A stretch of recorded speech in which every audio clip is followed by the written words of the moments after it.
قربانی کرنا عبادت ہے. زندگی میں ذبح کرنے والی جو عبادت ہے وہ صرف 2 مرتبہ ہی آتی ہے. یا عید کا دن، قربانی کا دن آپ جانور خرید کر کے یا حصہ لے کر عبادت کر سکتے ہیں. عبادت وہ چھری پھیرنا ہے، جانور کی گردن پہ چھری پھیرنا، گوشت کھانا عبادت نہیں ہے.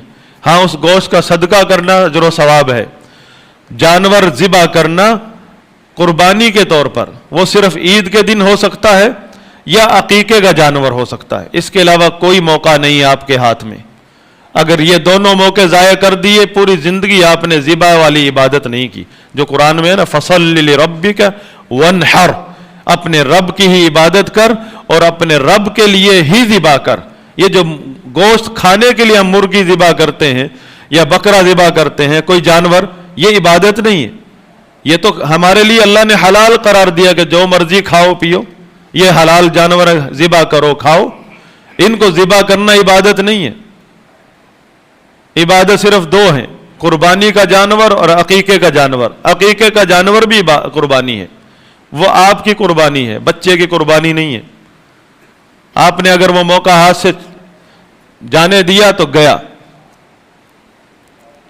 ذبح کرنا عبادت ہے اور اس کے صرف زندگی میں 2 ہی موقع ہیں، قربانی کے 4 دن، عید الاضحیٰ کے 4 دن، اور بچہ اللہ نے عطا کیا ہے بیٹی یا بیٹا، ان کا عقیقہ. بیٹی ہے تو 1 جانور چھوٹا، بیٹا ہے تو 2 جانور. صرف عبادت کی نیت سے جانور ذبح کرنا ہے.